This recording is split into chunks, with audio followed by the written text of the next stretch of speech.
a book on Utah politics. He's working on a book from which his remarks today will be taken, so a work in progress. And the tentative title of the book in progress that he will be discussing for us today is 51 Constitutions, the Development and Impact of American State Constitutions. Please give a hand to Adam Brown. Thank you. We're clearly the less popular set of papers compared to the ones earlier today. So we live in a nation with 51 constitutions, and the amazing thing is that half of the people in this country don't know that. If you ask people about the United States Constitution, they can tell you something about it. Most of you have a sense that there was indeed a constitutional convention in 1787, and it produced a document that you may even have read at some point. You can probably even tell me something about what it says. You might not quote it perfectly, but you've probably got some sense of what's in that document. You can read it in a fairly short time.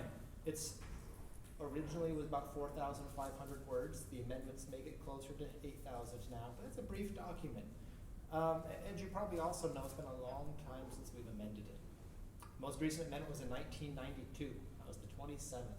So these are things you know. These are familiar to you. But if I hadn't just told you that my project is called 51 Constitutions, and if I just called you up as a pollster, because this has been done, and I just asked you, among other things, does the state of Louisiana have a constitution?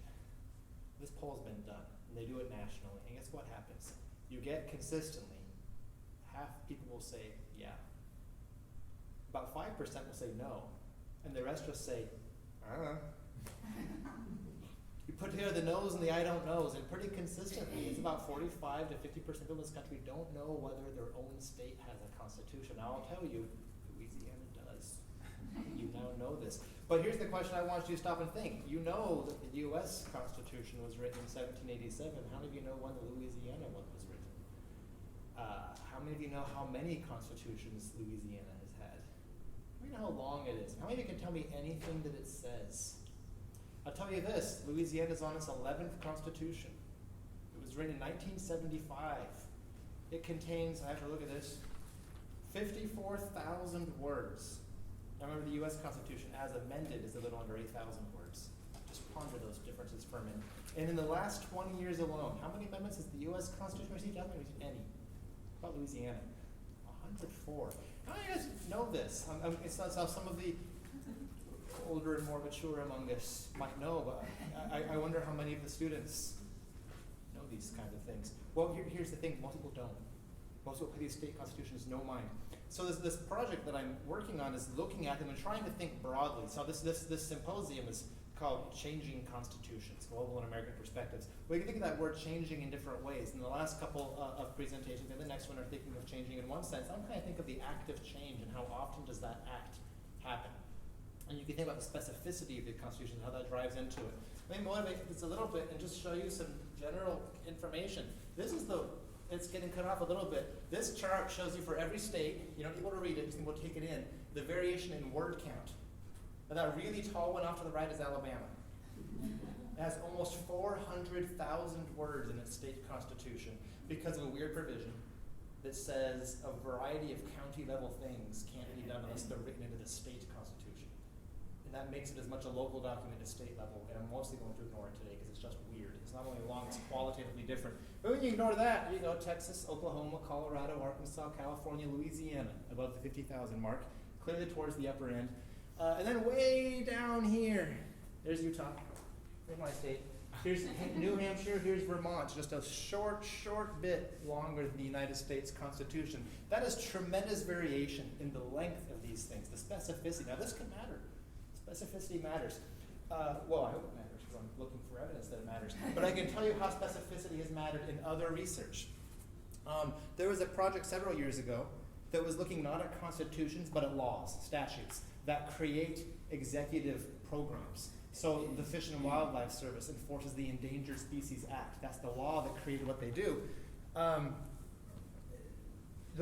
variety of acts created the authority for the Food and Drug Administration. I guess I'm wandering too much for your microphone.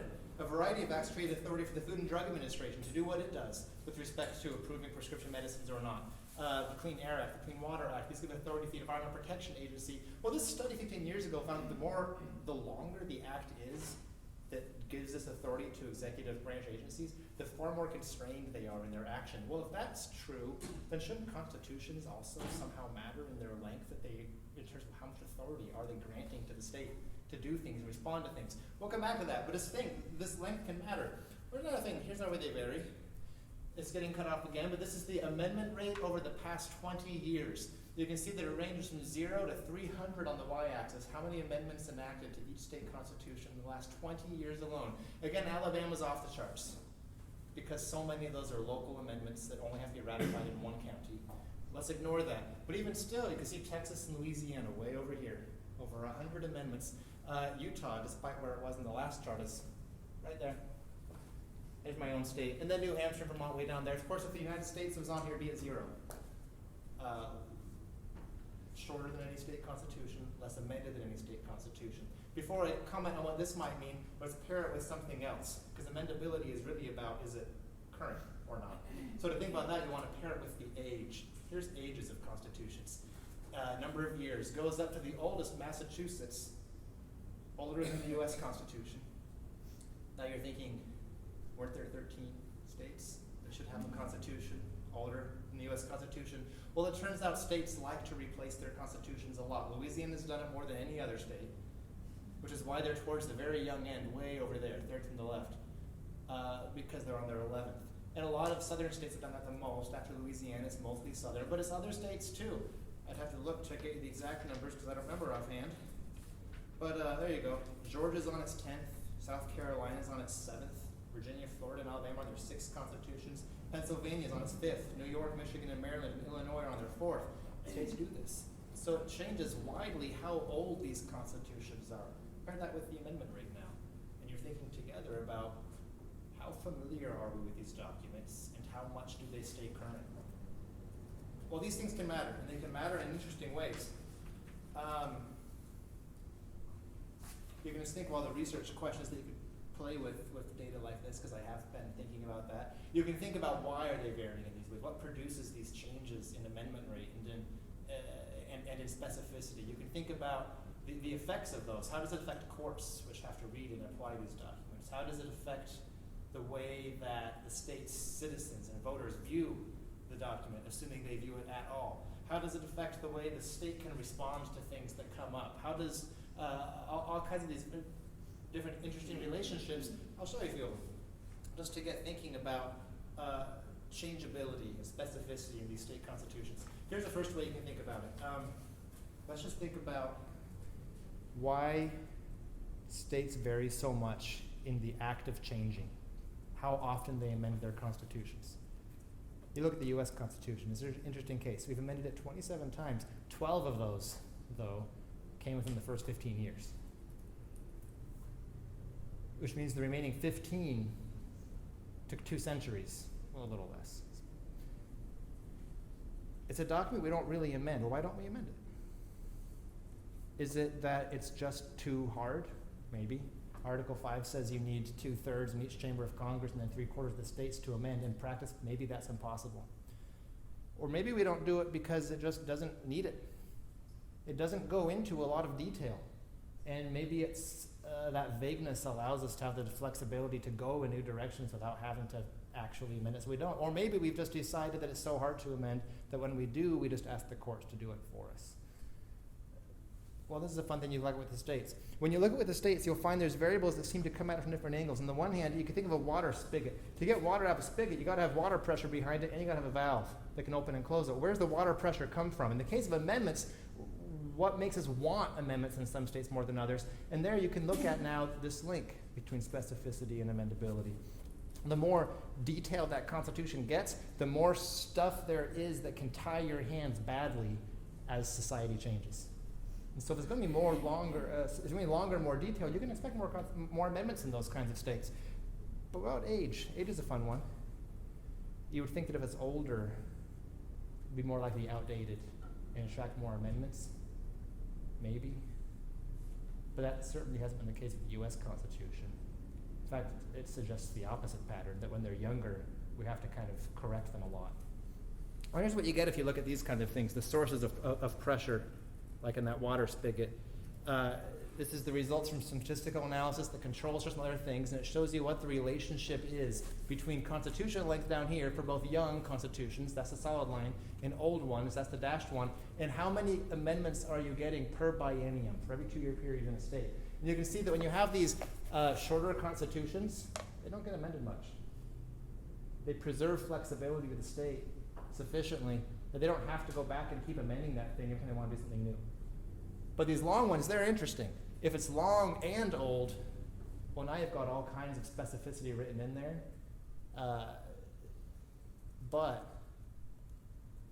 Sorry, I started talking as if I had said young. When it's old, when it's long and young, now you have all this kind of specificity in there, but it might be fragile compromises that aren't really workable in practice. This is what you can think of with the U.S. federal model, right? Where it came out of the convention, they immediately had to go back and make a bunch of quick corrections, the Bill of Rights and some quick corrections to the Electoral College and those kinds of things. So those young, long ones get a lot of that, and they're getting a lot of amendments. But these older ones, we've already made some of the amendments we need to make, but they're still attracting a lot. So they're suggestive. That's suggesting where the water pressure comes from behind your spigot. How about the valve itself? What lets it in, what lets it through or not? Well, I'll show you the figure and then I'll walk through what it's getting at, because there's a whole bunch going on here.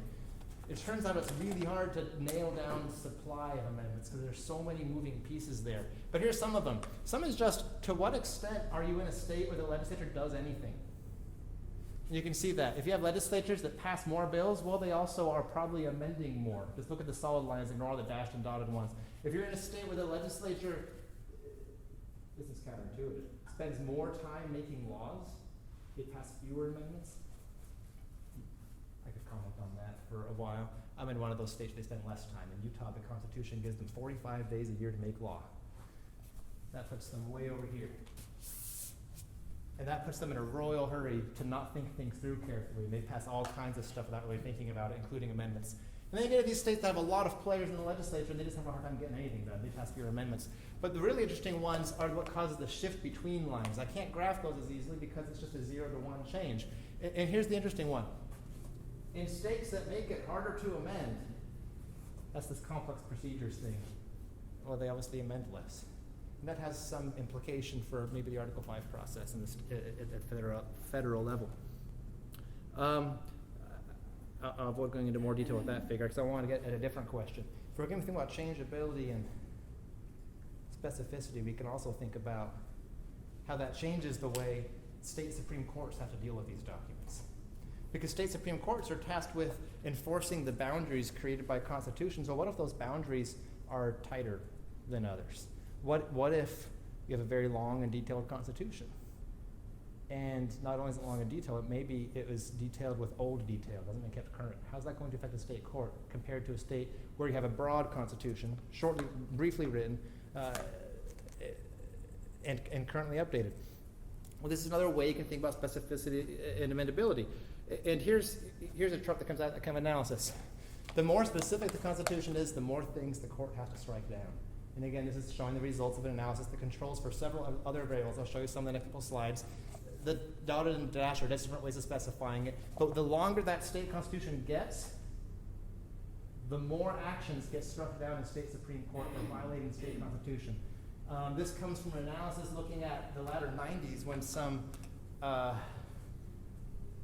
scholars decided it would be fun to code every case heard by every state Supreme Court over a 4-year period. We're talking tens of thousands of cases. I pity them, but I'm grateful they did it because I could use their data. The scale goes negative and positive only because when you draw these lines, it holds all other variables at their median, and that sometimes produces unrealistic combinations. So at the extremes, let's ignore the extremes. But you can see the slope. If you start writing a very detailed constitution, you're going to force your courts to strike down lots of things because you've put tighter boundaries on your state government. And what else? If you have that constitution and it's new, you're also going to get more things struck down. It's a much weaker slope here. Because you've got lawmakers acting in an environment with a new constitution, they're not totally sure how the courts will read it. And they're going to get surprised sometimes. They're going to get struck down. The longer it's been around, though, they know what it means. Now, you wouldn't get this slope if you weren't also controlling for one other thing. Right here. And this is the one I'm maybe most interested in, which is the amendment rate. When states amend their constitutions, meaning they're over here. Lots of amendments adopted. Their courts just don't strike things down. But when they don't take the time to update it, they strike lots of things down. This one, I think, is the most fascinating one, because this one makes me think of the U.S. Supreme Court context, where when you don't amend, you force your court to do the amending for you. And so there's something interesting here you can learn from the states. By looking at this context where things vary so much, you can maybe confirm some of your hunches that you have from the federal level that you can't directly test at the federal level. All right, I've been showing you a variety of things that come out of this thinking about state amendment rates and state specificity. I'll show you one other one just because it's fun and interesting. I talked about briefly how states, why they vary in their amendment rate. I talked a little bit about how that affects the way courts have to act. Let's look at one other one.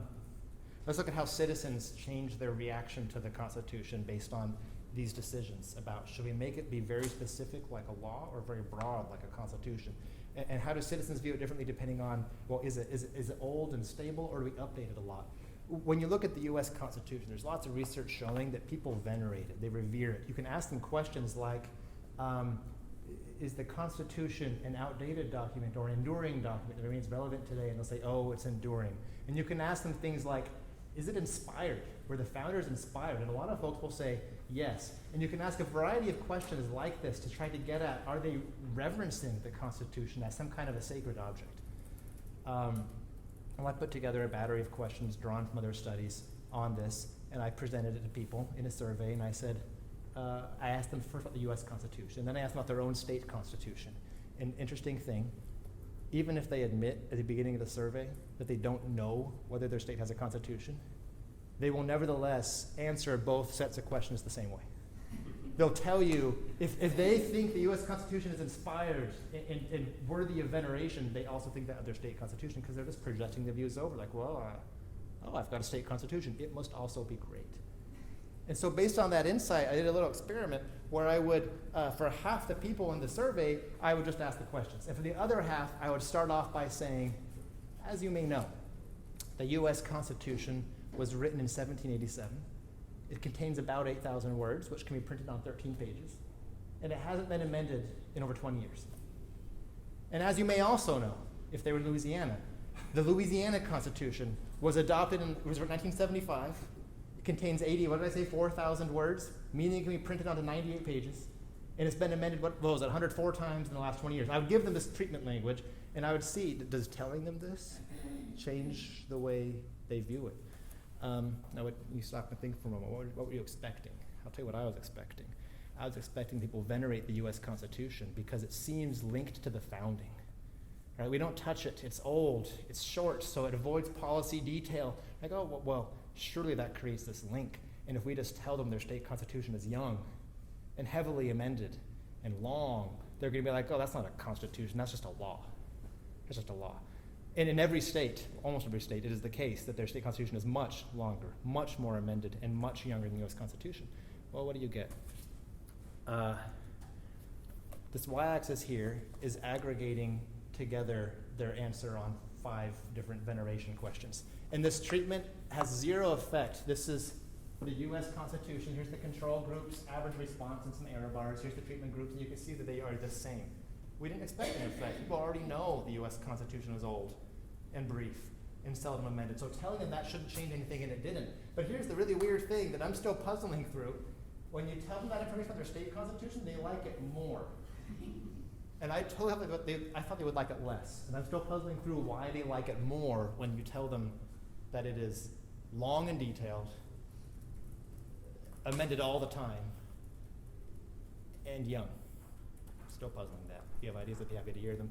Anyway, these are interesting things that grow out of thinking about amendability generally, thinking about why do we do it, how does it affect courts, how does it affect, you could even call that legitimacy of the Constitution if you want to.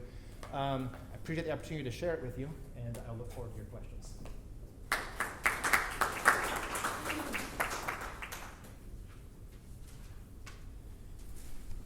Thank you, Professor Brown. Our second Professor Brown of the day. Last but certainly not least. Speaking of last but not least, we've come to our fourth and final speaker, who is Stephen Griffin. He is Rutledge C. Clement Jr. Professor in Constitutional Law at Tulane Law School. He's written dozens of journal articles and book chapters on American constitutional history and theory, and he's also written 2 notable books in those areas. The first is called American Constitutionalism from Theory to Politics, and the second and most recent is called Long Wars and the Constitution. And I would like to just say that Professor Griffin has been burning up the pavement of I-10 to come over and see us in Lafayette, and I'm so glad he has, because we have a strong historic relationship between UL Lafayette and Tulane Law School. And I ought to mention that the man for whom my endowed chair is named is one of many Tulane law graduates who have traveled from Lafayette to New Orleans for the legal education. Judge Saloom was a Tulane graduate. So we're happy to renew the relationship and welcome Professor Stephen Griffin.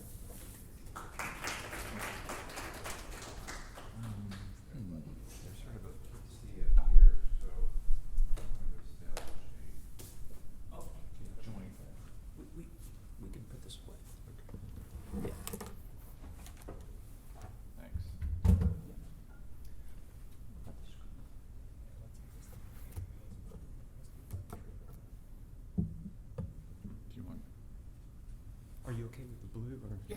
All right. Good enough. My favorite color.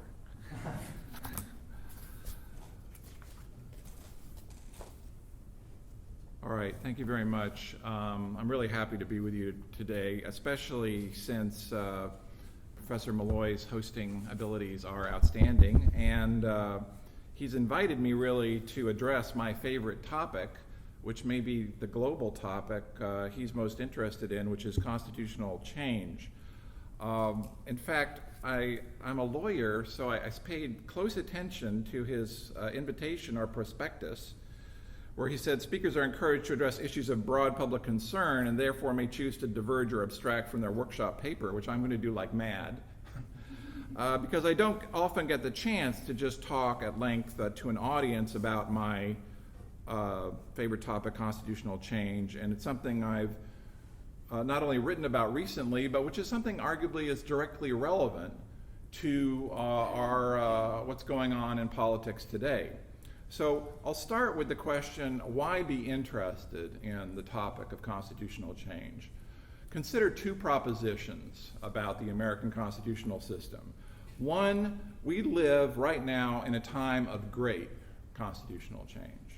We have fundamental political developments occurring, be they political polarization, the parties having trouble, the Supreme Court making new and important decisions all the time, though I guess the one I would pick out of the last few terms would be same-sex marriage. That's an important one. And we also have, obviously, a lot of frustration with the way our political system is working, a frustration that could produce change, but in whether it does or not, it's something that's at a level of frustration that's relatively new. I can't tell you how many times I've read over the past year or so that people are interested in the presidential race or voting for a particular candidate because they literally, quote, want to blow up the system. That's something relatively new in American politics. I want to blow up the system, although we have had a lot of animus against Washington, D.C. in recent decades, and perhaps this is just a more dramatic way of it. Consider proposition number 2. We live in a time where we have a frozen constitution. There is no significant constitutional change occurring. For the reasons you just heard from Professor Brown, we've had no amendments since 1992. Well, I'll tell you, we'd have no significant amendments in decades. In fact, if you were to ask a constitutional law scholar, when was the last significant amendment, say in the 20th century, they'd have a hard time deciding or identifying the immediate amendment, because amendments are not really what we concern ourselves with as law professors. In the classroom, amendments haven't driven constitutional change recently in the U.S., and I'd have to agree with Bruce Ackerman when he says we've really just got out of the habit of making significant political changes to our governing order through amendments. We've gotten out of that habit, and I think it's relevant that the last significant thing that happened amendment-wise wasn't the approval of the 27th Amendment in 1992. It was really the failure of the Equal Rights Amendment. That was the last significant that mobilized a lot of political activity on both sides, but that was a failure of amendment, not a success. Now, the relationship between these two propositions has always fascinated me. On the one hand, we have a completely frozen constitution at the formal level, what one observer called a frozen republic. But at another level, perhaps hard to characterize, except most people call it, think the Supreme Court is doing it, but at another level, you have change going on all the time. The hamsters are constantly turning the wheels of change, but in a way that is not at the formal level. So the relationship between these two has always fascinated me. And I'll have to mention it's especially fascinated me when applying a historicist perspective, the perspective historians bring to the issue of change. I don't have a lot of time, unfortunately, to talk about what a historicist perspective involves, but I'll just say for now that taking a historicist perspective on constitutional change really means that appreciating that there are certain limits to what kind of change you can produce simply through a process of adaptation or common law constitutionalism. A historicist perspective would emphasize the self-conscious understanding that people had in the past about the meaning of that Constitution and how that self-understanding later changed. But if you take that self-understanding seriously, which is what I mean by a historicist perspective, that would place definite limits on how much you could alter the meaning of the document without going implicitly to the formal level, even if you weren't using amendments. I'm describing sort of intuitions that I started with when I started down this path to theorizing about constitutional change. There's this contrast. There's not really a good theory to explain the contrast, and it becomes especially more difficult to account for constitutional change when you introduce a historicist perspective. Now, if we had a young constitution like Malaysia, this wouldn't be maybe so difficult, because we'd be in the presence of people who wrote the Constitution recently. We could just walk up to them perhaps and ask, did you really mean to make Malaysia an Islamic republic? But we don't have that kind of relationship. These people are esteemed, the founders, but they're so deep in the past that we don't have immediate access. And the normal answer to the question I posed at the beginning is that we've been handling the process of change through informal means. Now, scholars have developed a number of theories to try to account for how the process of informal change has occurred. Now, just for the purposes of this discussion, what I mean by informal change is any relevant constitutional change that happens through non-amendment means, happens outside Article 5. Obviously covers a lot of territory, but that's what most scholars seem to mean. The major contenders for theories, well, Bruce Ackerman's theory is perhaps the best known. For an audience schooled in political science, I think the fast way to characterize Ackerman's theory is that it is a theory that attempts to account for the important changes we've experienced, the important informal changes, remember, by adverting to critical elections and by saying we've handled problems of informal change and crises through critical elections. And Ackerman's idea is that pressure for change builds up. There's a felt need for change. This need for change is mediated by a social movement. The social movement contests for power. They may succeed or fail. They don't always succeed. But if they succeed, according to Ackerman, their change is always approved of and vetted through an electoral process, and not simply a single election, but a multi-stage sequence of elections. And more than one scholar has remarked on the similarity between Ackerman's theory and the theory of critical elections developed by various political scientists. So that's one sort of theory. Another theory that's even more popular draws on the British notion of the unwritten constitution, or British ideas about how informal constitutional conventions, and what they mean by a convention is not a meeting, an assembly, but a convention like an informal rule that we all agree to, like no Brexit without the approval of Parliament, maybe, except parliamentary supremacy, I think, is more established than a mere convention. But taking inspiration from the British practice, people distinguish between what they call the Big C Constitution and the Small C Constitution. The Big C Constitution is the document which is rarely amended. The Small C Constitution, and here people have definitions. It's the assemblage of rules, practices, and institutions that are somehow regarded as fundamental to governance. And it's in this arena that the process of informal change occurs.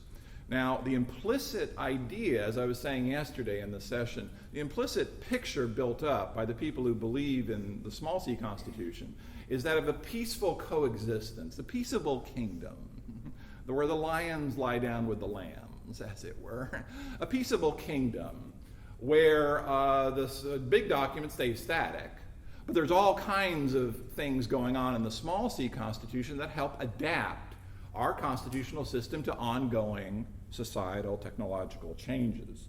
Now, one of the reasons motivating the development of my own theory was this: I saw some problems for this approach early on.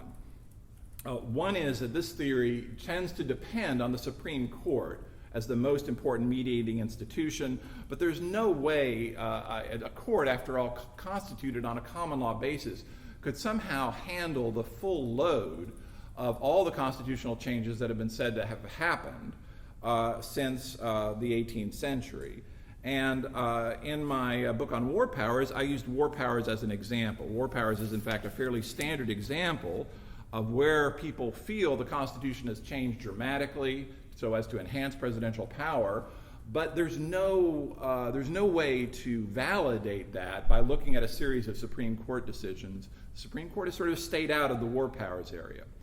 War powers is a key indicator that you can't funnel or explain the process of informal constitutional change in the U.S. by simply adverting to the court and saying that it's the court that's updating it. The court's not updating it when fairly significant areas of separation of powers and checks and balances, especially having to do with the president, haven't even been addressed at all, or if they have by the court, they're more in comments rather than decisions. So, for example, the famous Steele seizure ruling, the Youngstown case, there are lots of comments by Justice Jackson in Jackson's famous concurring opinion about how much the presidency has changed since the early republic. Well, this is all by way of dicta, though. He's not literally approving it or disapproving it. Something that a lot of that vast really couldn't come up in or be approved of in a single case. The other thing that bothers me about big C, small c, is sometimes we have a felt need for a fairly sharp departure from the past, and it doesn't give us a good grip on how to do that. In particular, the small c, big C picture doesn't allow for the possibility of a conflict. And you might say, how could there be just consider the idea what would happen if there was a conflict, if there was a small c development, in other words, that could be argued, that was accepted at least when it was introduced, but at a later time became problematic. Now, how could that happen? Well, because the Big C Constitution is the one that has the authority, the supremacy of law. The Small C Constitution doesn't really have access to that supreme authority. And if there were a way to argue that some kind of contemporary development, like war powers, was actually inconsistent with the text, then you'd be, in effect, developing an instability in the constitutional system by continuing to pursue the small c development that was actually inconsistent. What would be some examples of this inconsistency? I want to tell you about some, but I want to introduce one more big idea. I can sharpen up the idea of conflict if the way we've been handling adaptation is not through critical elections so much, although I wouldn't deny elections are relevant, and not so much by some kind of implicit British notion of an unwritten constitution, since that can't handle the possibility of conflict. Suppose we've been handling adaptation through what historians and political scientists have called state building. I think the state building, the institutional literature, historical institutionalism, is very helpful in trying to track the informal changes we've made, fundamental changes to our constitutional system. But once you focus on state building, you can see how a certain amount of instability might be introduced. If you build up institutions like the administrative state or a powerful presidency in foreign affairs that could be argued to be inconsistent with the original Constitution, you'd be introducing an element of instability into the system.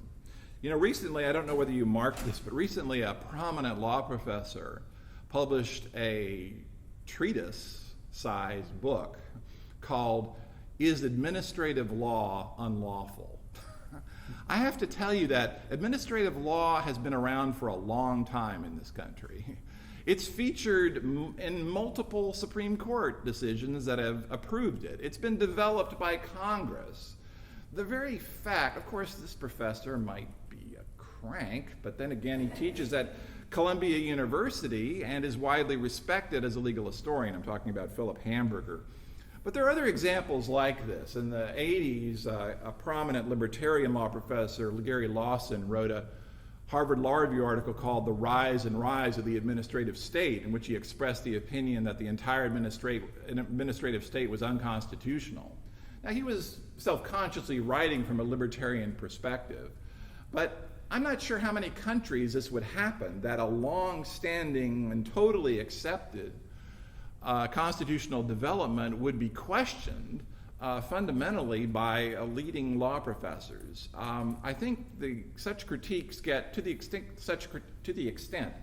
such critiques do get some respect and consideration, it shows that some of the things that were thought perhaps to be settled in the past should have been settled by theories like Ackerman's are in fact somewhat problematic. Indeed, the theories that tended to show or suggest that the New Deal developments, like the administrative state, were settled way back when, typically don't take much account of the conservative political movement in America, at least since the Ronald Reagan presidency.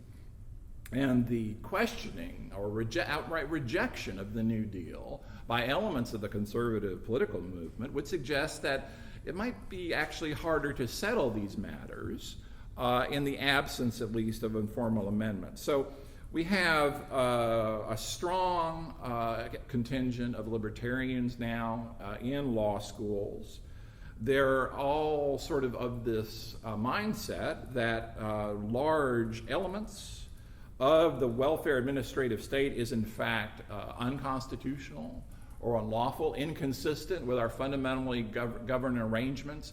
It would seem hard to me for these arguments even to get off the ground if it was true that we had already accepted these informal developments. This would seem to indicate that perhaps we don't have a robust way of guaranteeing the legitimacy and authority on the informal track, which is what I'm interested in, which is the thesis I'm pushing. And War Powers is another example of this, although perhaps more on the liberal side. There are plenty of law professors, legal scholars, political scientists who will tell you that almost everything that's happened with respect to the exercise of presidential war powers, especially since World War II, is all illegitimate. It's all a bunch of presidential usurpation of authority, not consistent with the original Constitution. As far as I can tell, having spent some years, investigating these claims, these claims, of course, are taken quite seriously. They were part of the rationale behind official acts of Congress, the War Powers Resolution. The War Powers Resolution, in fact, by its terms, references the original meaning of the Constitution and says its purpose is to restore that meaning. But how could such a critique even get off the ground if it were true that we all accepted an informal way of adapting our Constitution? That couldn't happen. That shows that, in fact, we haven't evolved as stable a means of informal change as everyone seems to be assuming. You could say that we have a sort of formalist deficit that's built up over the years. In the spirit of Sandy Levinson, now I could develop this, I suppose I could go down the road in the spirit of Sandy Levinson of saying we should have had a constitutional convention at some point. And I think there's something to the idea that by refusing to have a constitutional convention, when these ideas were floated in the 70s and 80s, prominent scholars would say, you know, this is the most frightening idea I can think of. When we talk about a constitutional convention to Americans, the sense I get is when you introduce that idea, and the idea of amendments generally, what they associate that with is you're going to take away their rights. And that's why such ideas can't get off the ground. That's, of course, not what Sandy Levinson and others are talking about. They're talking about structural reform of the government's powers, and especially a sort of rebalancing in some way of the separation of powers. Well, maybe we could get a fair hearing, but still, there's no doubt the idea of a constitutional convention or explicitly updating the document scares many Americans, and perhaps that fear expresses that people think we're getting something valuable, a valuable stability, from not even trying to think about formally amending the document. I think there is a case that you have, in effect, a formalist deficit building up, but I don't have a ready solution. Unlike Sandy, I would not lead the charge for a constitutional convention. There are simply too many unknown factors there, but also that doesn't really come to grips with, in a sense, what's really going on, which is to the extent that not arguing about this stuff formally saves us and contributes to a certain stability. We aren't confronting the fact simply that that has costs. That's my message. That you can't make a choice to avoid the formal route without incurring some costs. And one of the things I'm doing in my work is pointing out what those costs are. And the costs may be adding up, not just for discrete areas like war powers, but they may be adding up for our political system generally. So I'll leave you with that.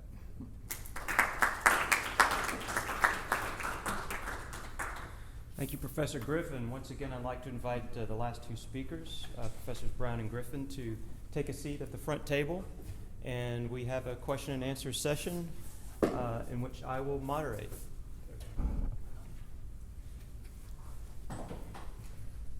Technical wizard, while he's not political sciencing. Found the off button. He found the off button. Questions or comments for our speakers? Yes, sir, Dr. Schwartz. This is for Adam. You said you're still trying to figure out the reason that people favor the longer and newer constitutions over the older and shorter. I was thinking, and this is just speculation, I don't have any research that I can use to back it up, it's just speculation. It might be that people think, well, which is weightier and more important, the children's book or War and Peace? Oh, War and Peace is longer, it must be really important. And then, which would you rather eat? A meal that was prepared just now or one that was 200 years old? Well, I would rather eat the fresher, it's new, or even an idea like something technology. Would you rather have a computer made a year ago or 10 years ago? So it's newer, it must be better. And it's just that kind of, that basic mindset that people are approaching that with. That could be. What it leaves us with is that difficult puzzle then of why they still think so highly of the U.S. Constitution.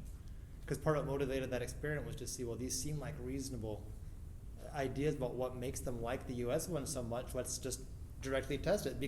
It's nice to have a baseline where they're just projecting onto the state constitutions without any real information there, because that allows us to manipulate that by giving them real information.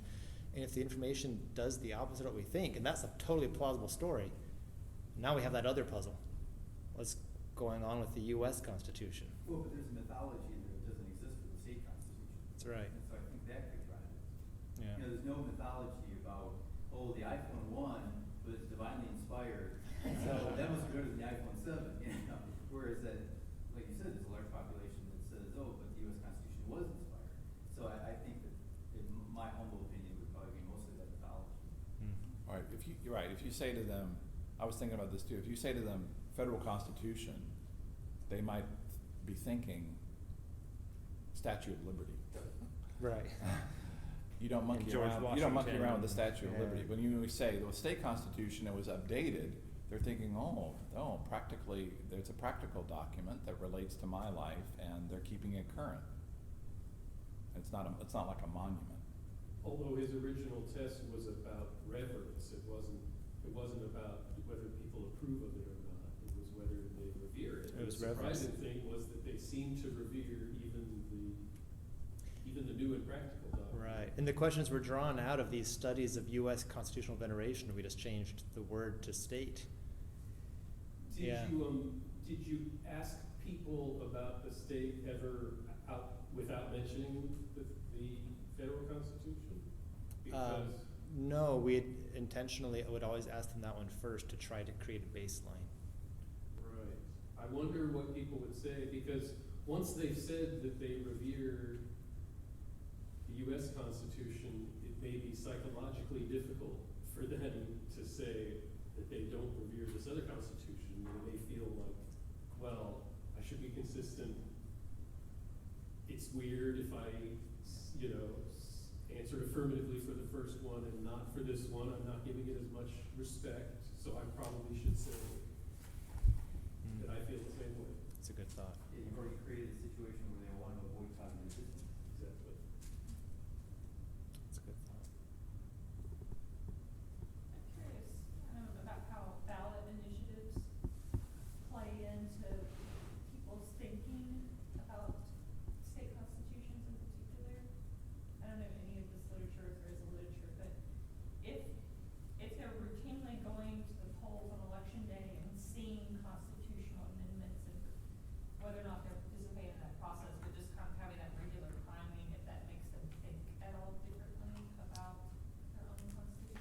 Yeah, only an extraordinarily small share of amendments that actually become enacted go through an initiative process. They nearly all go through a referendum process. That's an entirely different process.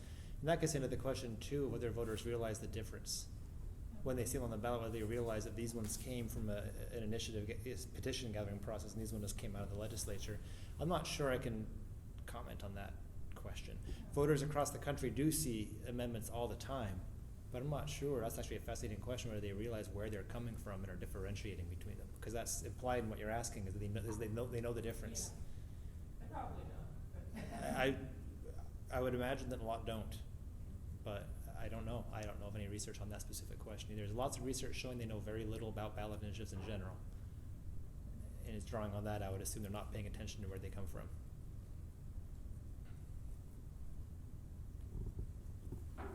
Grace? This is great, Professor Young. What do you believe is the reason? You would think that when states are forming their constitutions, you mentioned, for example, Louisiana being newer and it's much lengthier opposed to as such Vermont. Wouldn't you think that when states were creating their constitutions, they would have taken example, or did they, from shorter, as you stated, broader constitutions, did they view that as problematic? Or is it, as Dr. Swanson saying, people, they want newer, they want to keep adding and feel like that's better? So you're asking why don't they look, say, to Vermont? Right. Why, when they originally were creating, why was it so much lengthier? So you're touching on a big question in the state politics subfield, which is to what extent do states learn from one another? In that literature, it has a very hard time figuring out when learning is happening and when duplicative innovation is happening, right? The broad lesson is you can find that things do diffuse from state to state when it comes to concrete policy ideas. You'll see some state create something and it will start to move. Other states will adopt it, especially if it's being pushed by some multi-state interest. What's harder to find evidence of is that they're necessarily paying much attention to each other otherwise. So unless there's some interest that is actively working the Louisiana legislature and also the Maine legislature, then you're unlikely to see them both do the same thing for the same reasons. That's kind of what's coming out of this diffusion literature. And so that sets up this constitutional question. Why aren't they looking and seeing that there's kind of this broad framework being used in New Hampshire and Vermont? Why then are we putting so much policy specificity into ours? Well, the question presupposes that Louisiana's constitution writers know there's a difference and they know it's happening. And I'm not sure I can affirm with confidence that they know that. That being said, when they're writing those 11 constitutions too, right, you presume also their baseline isn't what's happening everywhere else, it's what was our last one like. Do you think that Building on that. maybe a factor to that would be some states just have more social and political instabilities, more issues arising that may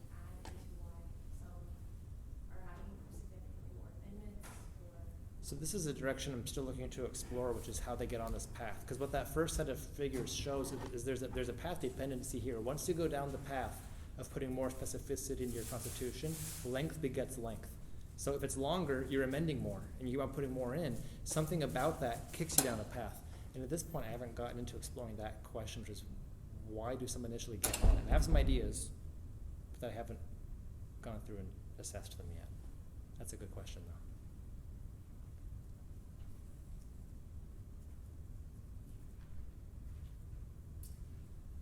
So this is for Stephen. If I understood you correctly, you said you were still trying to figure out why, or you said that the reason or the fact that so many scholars question long-established constitutional doctrines such as war power, administrative state, indicates that there isn't an agreement that constitutional policy should be viewed as accepted just because it's a long tradition. But I wonder if that's because since the Supreme Court does, radically sometimes change its interpretation of the Constitution, or at least incrementally over time, it kind of has enabled Congress and the public to avoid making serious policy decisions and having these serious policy debates over these things. And if the Supreme Court just said, no, we're not going to incrementally change the Constitution in an informal way, then that would force Congress, state legislatures, the public to have these decisions about, do we want an administrative state? Do we want to amend the Constitution to allow that? Do we want to amend the Constitution to expand war powers of the president and so on? And so it's simply, and that's why it's not accepted then by so much of the public, because they see it as the Supreme Court usurping the decisions that should have been made by the broader Democratic branch. If I was clear to me then.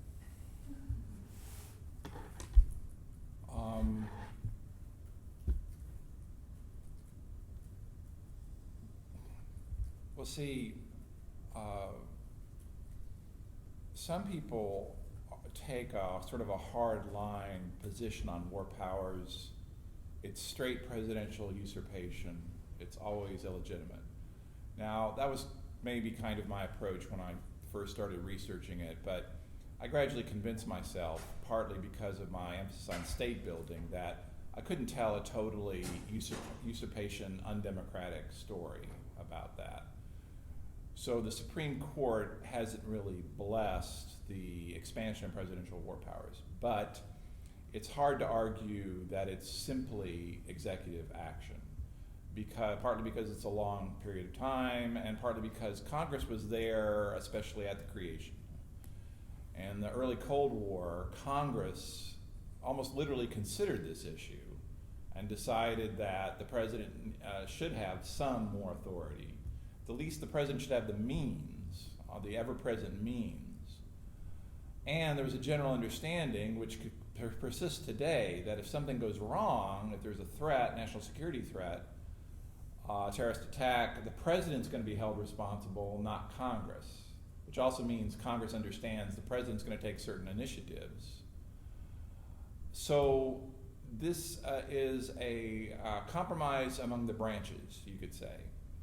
But it can be, it's subject to legitimacy issues. It has real legitimacy issues brought forward by members of Congress, often not members of the executive branch, but members of the Congress, and memorialized in acts, effective or not, like the War Powers Resolution. So I was using this as proof that, see, informal change you can't argue, as some people in effect do, that through informal change we've achieved a kind of settlement function similar to that we do through amendments or Supreme Court decisions. We don't have the same ability to settle the question legally because there's no memorialization, there's no obligatory law flowing from that. There's simply a series of compromises.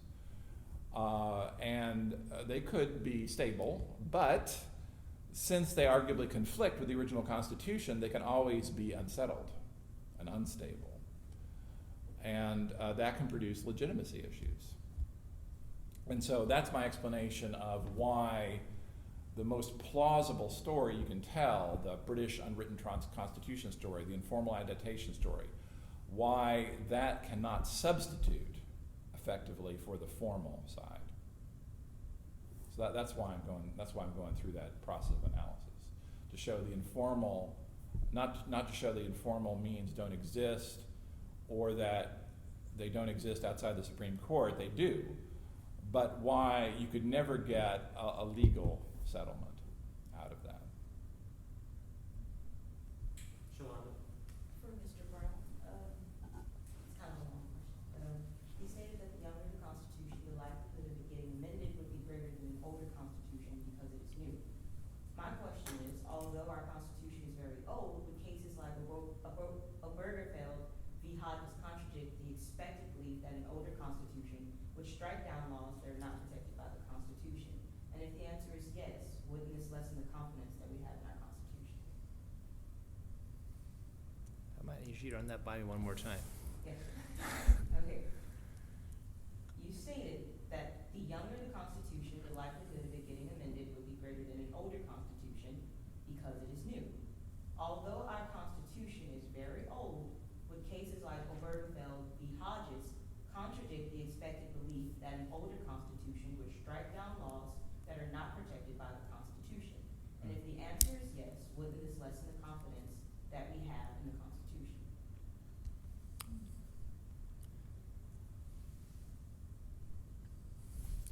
Well, first, a general answer. So when you have these kinds of broad statistical patterns suggesting that there's a relationship with the age, it doesn't, they're probabilistic and not deterministic. So a single case, I think what you're asking me is just the fact that we're still getting courts overturning things with an old constitution suggests that there are more problems growing out of an old one than a young one. And I think what that's coming out of is less the age of it than out of the amendment rate. Age matters when you're, the question you're getting at too is less about which one gets amended more than about which one gets, results in more court cases striking down. And there the age only matters to the extent you're already controlling separately for the amendment rate. If you're taking account of the amendment rate, then the age has this particular effect. And if that amendment rate is 0, well, now the age implies outdatedness. But if the amendment rate is high, well, now the age implies that there's a solid body of interpretive law, so we better understand it. So when you see that figure suggesting that the age has some kind of an effect there, it's totally accounting for the amendment rate. And the difference with the U.S. Constitution is that amendment rate is well out of the bounds of that analysis, because that amendment rate is effectively 0. And states don't have that. So it's a little bit hard to extrapolate. So if I take the question as well, am I addressing the question? Because it was an interesting question, but a little complicated. Well, I look at the case and we have this old Constitution, you know, we have confidence in it. And if they're making, if the Supreme Court is deciding cases that's not based off of our Constitution, then that makes me think that can we really put trust inside of our Constitution anymore? Like, even though it's old and like, you know, people say that the younger constitutions can't be trusted, you know, it's still getting changed and things like that, but ours is old, it's there, and they're not even using it anymore. I'm not sure the outgrowth of this analysis is that young ones can't be trusted. It's that young ones are more likely to trigger formal amendment because they come out a little fragile and we patch those up. That's what the analysis is showing. It's not showing that they have more, that they have more or less applicability to current problems. The age behavioral is only picking up whether there are immediate defects that need to be fixed. And the Supreme Court itself is not taking the position that it is amending the Constitution. That's right. This question And really decision- gets into your They're not taking the position that they're amending the Constitution in Obergefell. They might accept the idea that they're adapting it, but only to the extent that it's new facts. But from their perspective, they're just applying the law, believe it or not. So, like, in that case, I learned that they really couldn't find anything to actually back up the rule that they created. So it's just like, where are they getting this from if it's not from our Constitution? Well, but if Justice Kennedy were in the room, he would say, of course, I based this decision on the 14th Amendment. Mm-hmm. And in fact, he'd say I based it both on due process and equal protection, understood in the context of the specific facts, which have to do with one group can get married, but the other group can't. But if you're asking about his self-understanding is that he's following the Constitution, albeit in a new situation. But could you criticize it from the outside and say, well, that's not plausible? Sure, but then you'd have to engage with his actual arguments. I think the way our two papers actually intersect is that yours are getting at how does this informal change happen, and mine is trying to use the states to show when does that pressure become greatest to actually do this. And that pressure becomes greatest in exactly the scenario you have with the U.S. Constitution, meaning it's not being amended. Right. And old and not being amended creates this pressure for somebody to do it, and that's why you're seeing in the states, that's where the state Supreme Courts are exercising more judicial review. That's where mine comes in, and then his research is showing, well, once we're in that scenario, how do they go about doing that with this? In my first book, I argued that the high level of amendment at the state level proved, in some sense, that there's a lot of change occurring at the national level, especially once some of the responsibilities typically assumed by state governments were then assumed by the federal government in the 20th century. So I was using it, it's maybe an overcomplicated argument, but that was my idea. You can sort of, if you can see the amendments occurring all the time at the state level, then you could infer that a similar amount of change must be going on at the federal level, but more covertly, as long as the responsibilities were roughly equivalent. Now, arguably, they're actually not roughly equivalent because the federal government is still not really in charge of family law and education and criminal justice and a lot of other things. But other things, they have taken on state responsibilities, or they share them. On that note of intersection between the final two papers, we should acknowledge our time is up, and I'd like to thank everyone for asking questions, and let's give a round of applause